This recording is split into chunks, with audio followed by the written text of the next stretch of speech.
was good for nothing that morning and stayed away from all his classes. Some unknown attraction was pulling his eyes in a seemingly irrelevant direction, for he could not help staring at a certain vacant spot on the floor. As the day advanced, the focus of his unseeing eyes changed position, and by noon he had conquered the impulse to stare at the vacancy. About 2 o'clock he went out for lunch, and as he threaded the narrow lanes of the city he found himself turning always to the southeast. Only an effort halted him at the cafeteria in Church Street, and after the meal he felt the unknown pull still more strongly.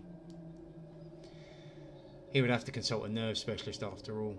Perhaps there was a connection with his somnambulism, but meanwhile he might at least try to break the morbid spell himself.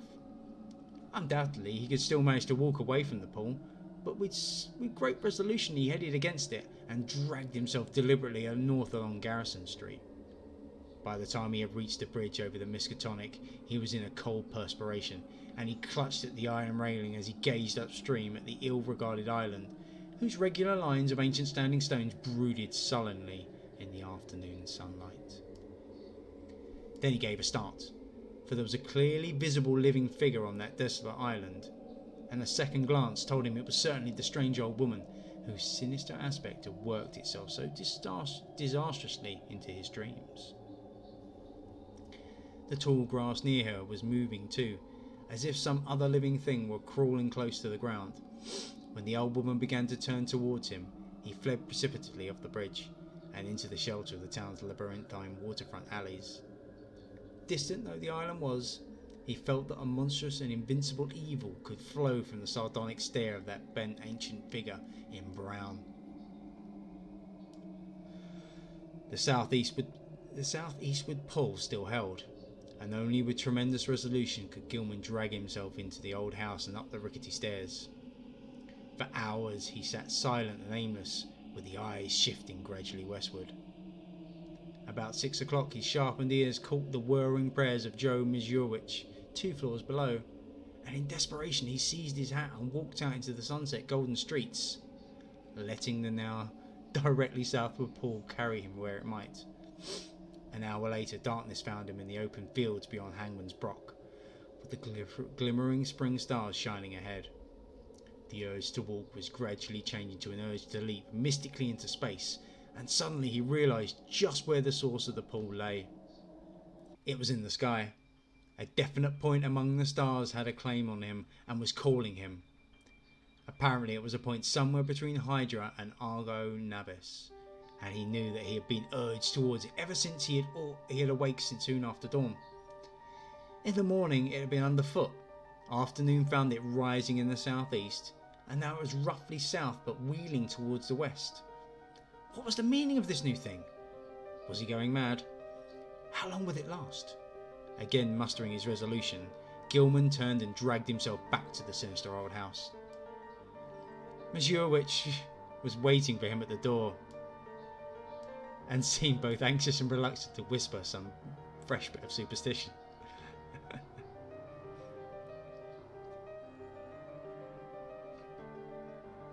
It was about the witchlight. Joe had been out celebrating the night before. It was Patriots' Day in Massachusetts, and had come home after midnight.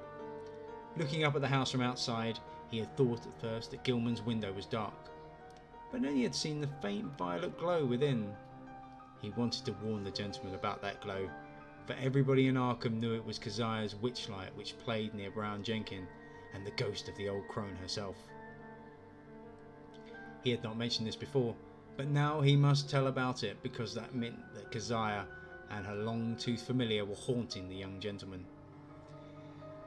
Sometimes he and Paul Choinsky and landlord Dombrowski thought they saw the light seeping out of the cracks in that sealed loft above the young gentleman's room, but they had all agreed not to talk about it. However, it would be better for the gentleman to take another room and get a crucifix from some good priest like Father Ribwanicki. As the man rambled on, Gilman felt a nameless panic clutch at his throat. He knew that Joe must have been half drunk when he came home the night before, yet this mention of a violet light in the garret window was of frightful import. It was a lambent glow of this sort which always played about the old woman and the furry thing in those lighter, sharper dreams which prefaced his plunge into unknown abysses, and the thought that a wakeful second person could see the dream luminance was utterly beyond some harbourage. Yet where had the fellow got such an odd notion? He had himself talked as well as walked around the house in his sleep. No, Joe said, he had not. But he must check up on this. Perhaps Frank Elwood could tell him something, though he hated to ask. Fever, wild dreams, somnambulism, illusions of sound, and a pull towards a point in the sky, and now a suspicion of insane sleep-talking. He must stop studying, see a nerve specialist, and take himself in hand.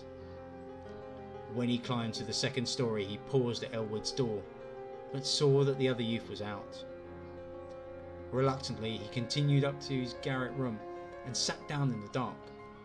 His gaze was still pulled to the southwest, and he also found himself listening intently for some sound in the closed loft above, and half imagining that an evil violet light seeped through an infinitesimal crack in the low, slanting ceiling.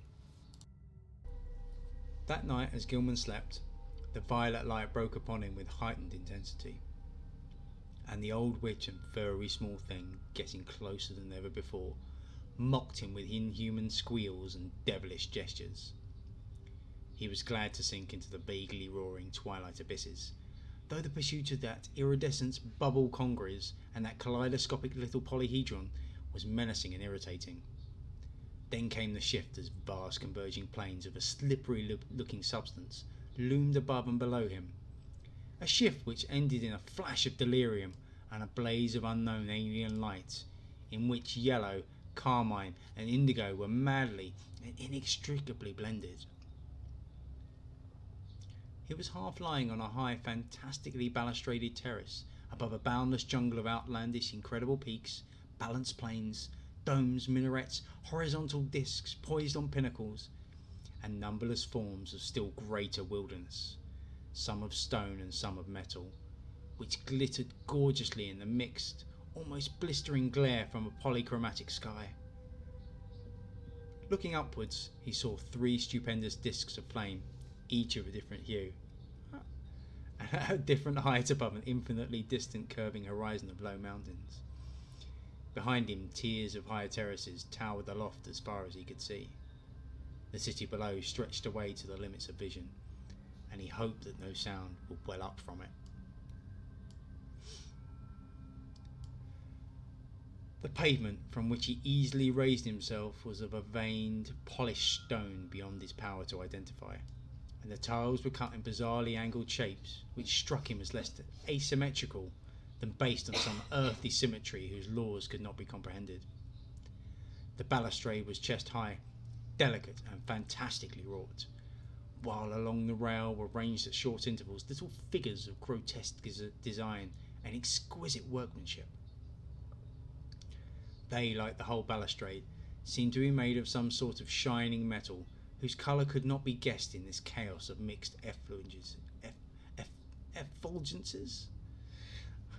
and their nature utterly defied conjecture. They represented some ridged, barrel-shaped object with thin horizontal arms radiating spoke-like from a central thing, and with vertical knobs or bulbs projecting from the head and base of the barrel. Each of these knobs was the hub of a system of 5 long, flat, triangularly tapering arms, arranged around it like arms of a starfish, nearly horizontal, but curving slightly away from the central barrel. The base of the bottom knob was fused to the long railing with so delicate a point of contact that several figures had been broken off and were missing. The figures were about 4.5 inches in height, while the spiky arms gave them a maximum diameter of about 2.5 inches. When Gilman stood up, the tiles felt hot to his bare feet. He was wholly alone, and his first act was to walk on to the balustrade and look dizzily down at the endless cyclopean city almost 2,000 feet below. As he listened, he thought a rhythmic confusion of faint musical pipings covering a wide tonal range welled up from the narrow streets beneath, and he wished he might discern the denizens of the place. The sight turned him giddy after a while, so that he would have fallen to the pavement had he not clutched instinctively at the lustrous balustrade. His right hand fell on one of the projecting figures, the touch seemingly to steady him slightly. It was too much, however, for the exotic delicacy of the metalwork, and the spiky figure snapped off under his grasp. Still half dazed, he continued to clutch it as his other hand seized a vacant space on the smooth railing. But now his oversensitive ears caught something behind him, and he looked back across the level terrace. Approaching him softly, though, without apparent furtiveness, were 5 figures, 2 of which were the sinister old woman and the fanged, furry little animal. The other 3 were what sent him unconscious, for they were living entities about 8 feet high, shaped precisely like the spiky images on the balustrade, and propelling themselves by a spider-like wriggling of their lower set of starfish arms. Gilman awakened in his bed, drenched by a cold perspiration, and with a smarting sensation in his face, hands and feet. Springing to the floor, he washed and dressed in a frantic haste, as if it were necessary for him to get out of the house as quickly as possible. He did not know where he wished to go, but he felt that once more he would have to sacrifice his classes. The odd pull towards that spot in the sky between Hydra and Argo had abated, but another of even greater strength had taken its place. Now he felt he must go north, infinitely north. He dreaded to cross the bridge that gave a view of the desolate island in the Miskatonic, so went over to the Peabody Avenue Bridge. Very often he stumbled, for his eyes and ears were chained to an extremely lofty point in the blank blue sky. After about an hour he got himself under better control, and saw that he was far from the city. All around him stretched the bleak emptiness of salt marshes, while the narrow road ahead led to Innsmouth, that ancient, half-deserted town which Arkham people were so curiously unwilling to visit. Though the northward pull had not diminished, he resisted it, as he had resisted the other pull, and finally found that he could almost balance the one against the other. Plodding back in town and getting some coffee at a soda fountain, he dragged himself into the public library and browsed aimlessly among the lighter magazines. Once he met some friends who remarked how oddly sunburned he looked, but he did not tell them of his walk. At 3 o'clock he took some lunch at a restaurant, noting meanwhile that the pull had either lessened or divided itself. After that he killed the time at a cheap cinema show, seeing the inane performance over and over again without paying any attention to it. About 9 at night he drifted homeward and stumbled into the ancient house. Joe Mazurowicz was whining unintelligible prayers, and Gilman hastened up to his own garret chamber without pausing to see if Elwood was in. It was when he turned on the feeble electric light that the shock came. At once he saw there was something on the table which did not belong there, and a second look left no room for doubt. Lying on its side, for it could not stand up alone, was the exotic spiky figure which his monstrous dream he had broken off from the fantastic balustrade. No detail was missing. The ridged, barrel-shaped centre, the thin radiating arms, the knob at each end, and the flat, slightly outward curving starfish arms spreading from those knobs. All were there. In the electric light, the colour seemed to be a kind of iridescent grey veined with green, and Gilman could see amidst his horror and bewilderment that one of the knobs ended in a jagged beak, corresponding to its former point of attachment to the dream railing. Only his tendency towards a dazed stupor prevented him from screaming aloud. This fusion of dream and reality was too much to bear. Still dazed, he clutched at the spiky thing and staggered downwards to landlord Dobromsky's quarters. The whining prayers of the superstitious loom fixer were still sounding through the mouldy halls, but Gilman did not mind them now. The landlord was in and greeted him pleasantly. No, he had not seen that thing before, and did not know anything about it. But his wife had said she had found a funny tin thing in one of the beds when she fixed the rooms at noon, and maybe that was it. Dobromsky called her, and she waddled in. Yes, that was the thing. She had found it in the young gentleman's bed, on the side next to the wall. It had looked very odd to her. But of course, the young gentleman had lots of odd things in his room. Books and curios and pictures and markings on paper. She certainly knew nothing about it. So Gilman climbed upstairs again in his mental turmoil, convinced that he was either still dreaming or that his somnambulism had run to incredible extremes and led into depredations in unknown places. Where had he got this ultra thing? He did not recall seeing it in any museum in Arkham. It must have been somewhere though, and the sight of it as he snatched it in his sleep must have caused the odd dream picture of the balustraded terrace. Next day he would make some very guarded inquiries and perhaps see the nerve specialist. Meanwhile, he would try to keep track of his somnambulism. As he went upstairs and across the garret hall, he sprinkled about some flour which he had borrowed, with a frank admission as to its purpose from the landlord. He had stopped at Elwood's door on the way, but had found all dark within. Entering his room, he placed the spiky thing on the table, and lay down in complete mental and physical exhaustion without pausing to undress. From the closed loft above the slanting ceiling, he thought he heard a faint scratching and padding, but he was too disorganised even to mind it. That cryptical pull from the north was getting very strong again, though it seemed now to come from a lower place in the sky. In the dazzling violet light of dream, the old woman and the fanged furry thing came again, and with a greater distinctness than on any former occasion. This time they actually reached him, and he felt the crone's withered claws clutching at him. He was pulled out of bed and into an empty space, and for a moment he heard a rhythmic roaring and saw the twilight amorphousness of the vague abysses seething around him. But that moment was very brief, for presently he was in a crude, windowless little space with rough beams and planks rising to a peak just above his head, and with a curious slanting floor underfoot. Prop level on that floor were low cases full of books of every degree of antiquity and disintegration, and in the centre were a table and bench, both apparently fastened in place. Small objects of unknown shape and nature were ranged on top of the cases, and in the flaming violet light Gilman thought he saw a counterpart of the spiky image which had puzzled him so horribly.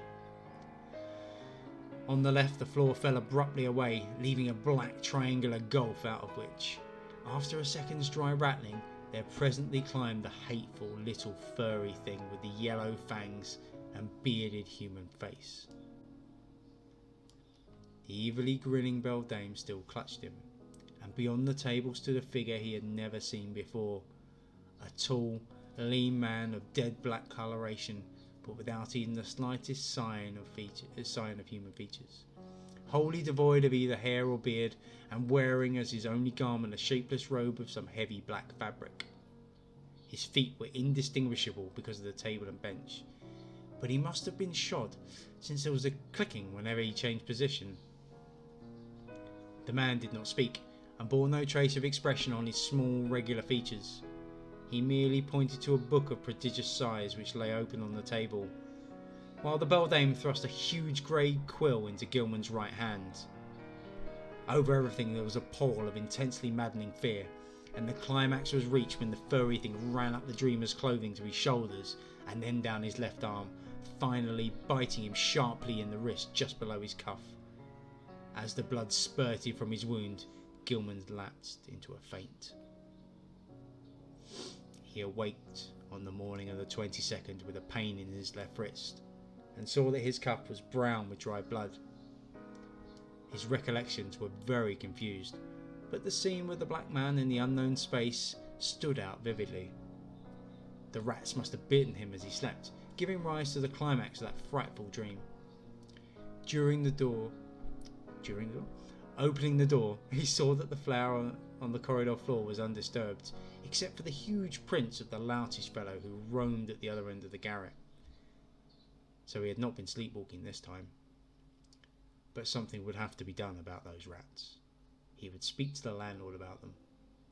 Again he tried to stop up the hole at the base of the slanting wall, wedging in a candlestick which seemed to be of about the right size. His ears were ringing horribly, as if with the residual echoes of some horrible noise heard in dreams. As he bathed and changed clothes, he tried to recall what he had dreamed after the scene in the violet-lit space, but nothing definite would crystallise in his mind.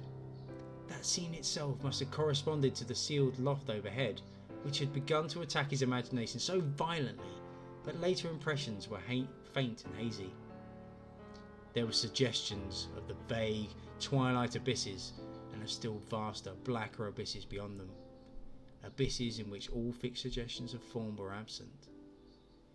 He had been taken there by the bubble congeries and the little polyhedron which always dogged him, but they, like himself, had changed to wisps of milky, barely luminous mist in this further void of ultimate blackness. Something else had gone on ahead.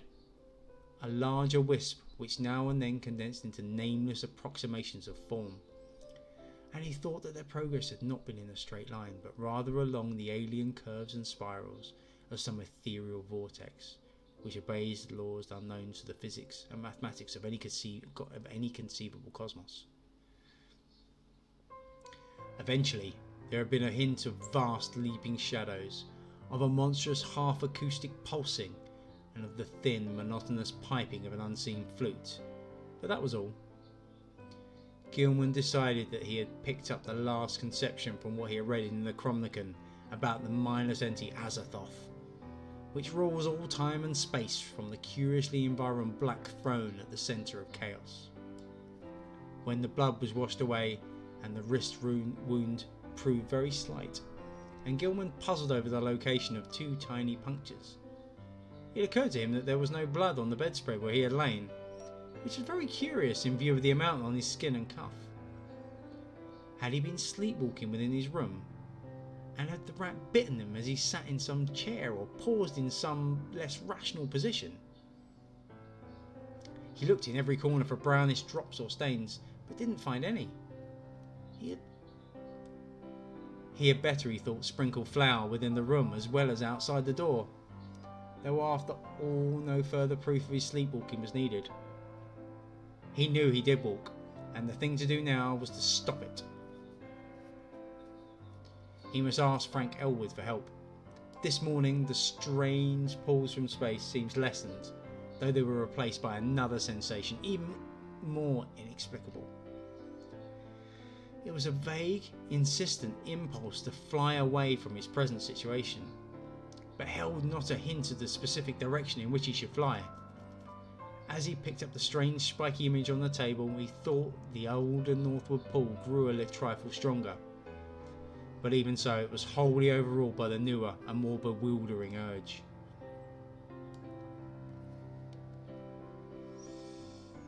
He took the spiky image down to Elwood's room, steeling himself against the winds of the loom fixer which welled up from the ground floor.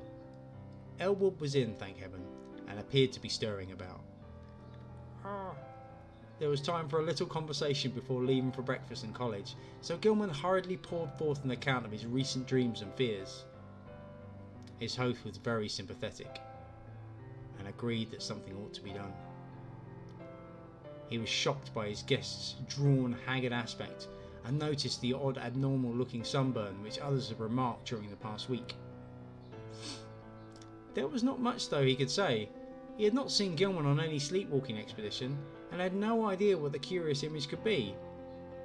He had, though, heard the French-Canadian who lodged under Gilman talking to Misiewicz one evening.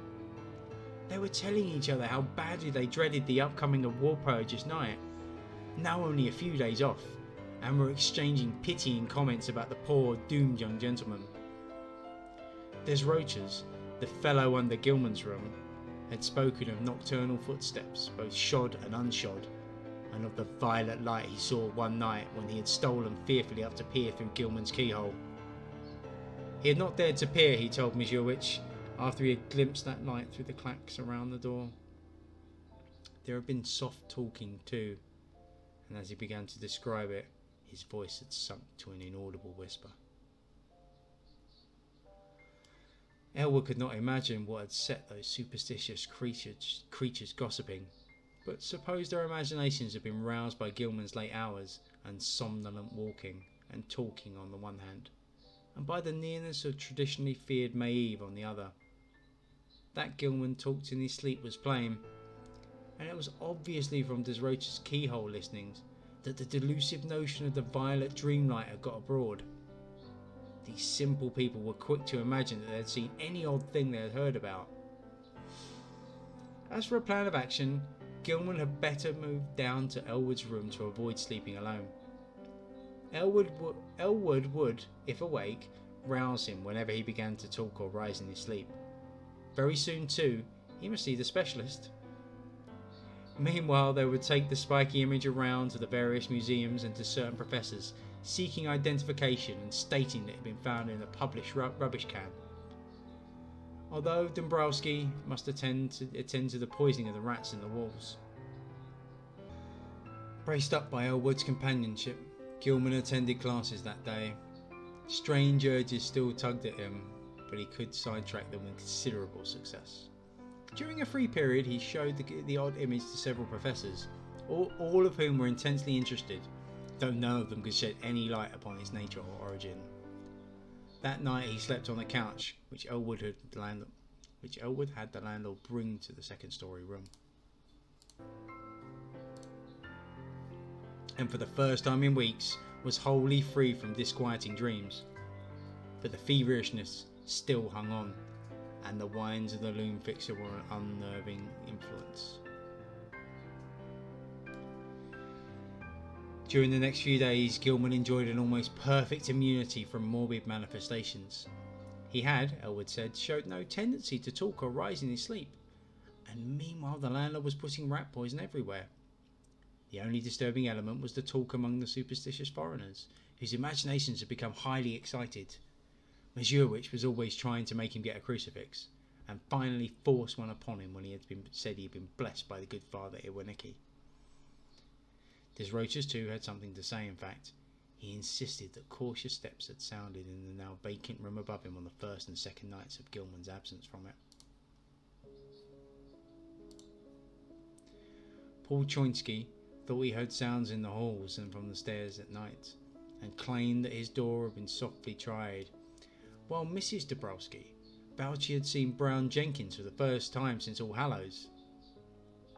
But such naive reports could mean very little, and Gilman let the cheap metal crucifix hang idly from a doorknob on his host's dresser. For 3 days, Gilman and Elwood canvassed the local museum in an effort to identify the strange spiky image, but always without success. In every quarter, however, interest was intense, for the utter alienage of the thing was a tremendous challenge to scientific curiosity. One of the small radiating arms was broken off and subjected to chemical analysis, and the result is still talked about in college circles. Professor Ellery found platinum, iron and tellurium in the strange alloy, but mixed with these were at least 3 other apparent elements of high atomic weight, which chemistry was absolutely powerless to classify. Not only did they fail to correspond with any known element, but they did not even fit the vacant places reserved for probable elements in the periodic system. The mystery remains unsolved to this day, though the image is on exhibition at the Museum of Miskatonic University. On the morning of April 27, a fresh rat hole appeared in the room where Gilman was a guest, but Dabrowski tinned it up during the day. The poison was not having much effect, for scratchings and scurryings in the walls were virtually undiminished. Elwood was out late that night, and Gilman waited up for him. He did not wish to go to sleep in the room alone, especially since he thought he had glimpsed in the evening twilight the repellent old woman whose image had become so horribly transferred to his dreams. He wondered who she was, and what had been near her rattling the tin can in a rubbish heap at the mouth of a squalid courtyard. The crone had seemed to notice him and leer evilly at him, though perhaps this was merely his imagination. The next day both youths felt very tired, and knew they would sleep like logs when the night came. In the evening they drowsily discussed the mathematical studies which had so completely and perhaps harmfully engrossed Gilman, and speculated about the linkage with ancient magic and folklore which seemed so darkly probable. They spoke of old Keziah Mason, and Elwood agreed that Gilman had good scientific grounds for thinking she might have stumbled on strange and significant information. The hidden cults to which these witches belonged often guarded and handed down surprising secrets from elder forgotten eons, and it was by no means impossible that Keziah had actually mastered the art of passing through dimensional gates. Tradition emphasises the uselessness of material barriers in halting a witch's motions, and who can say what underlies the old tales of broomstick rides through the night. Whether a modern student could ever gain similar powers from mathematical research alone was still to be seen. Success, Gilman added, might lead to dangerous and unthinkable situations, but who could foretell the conditions pervading an adjacent but normally inaccessible dimension? On the other hand, the picturesque possibilities were enormous. Time could not exist in certain belts of space, and by entering and remaining in such a belt one might preserve one's life and aging indefinitely, never suffering organic metabolism or deterioration except for slight amounts incurred during visits to one's own or similar planes. One might, for example, pass into a timeless dimension and emerge at some remote period of the Earth's history as young as before. Whether anybody had ever managed to do this, one could hardly conjecture with any degree of authority. Old legends are hazy and ambiguous, and in historic times, all attempts at crossing forbidden gaps seem complicated by strange and terrible alliances with beings and messengers from outside. There was the immemorial figure of the deputy or messenger of hidden and terrible powers, the Black Man of the witch cult, and the Nyarlathotep of the Necronomicon. There was too the baffling problem of the lesser messengers or intermediaries, the quasi-animals and queer hybrids, which legend depicts as the witch's familiar. As Gilman and Elwood retired, too sleepy to argue further, they heard Joe Mazurewicz reel into the house half drunk, and shuddered at the desperate wildness of his whining prayers. That night Gilman saw the violet light again. In his dream he had heard a scratching and gnawing in the partitions, and thought that someone fumbled clumsily at the latch. Then he saw the old woman and the small furry thing advancing towards him over the carpeted floor. The beldame's face was alight with inhuman exultation, and the little yellow-toothed morbidity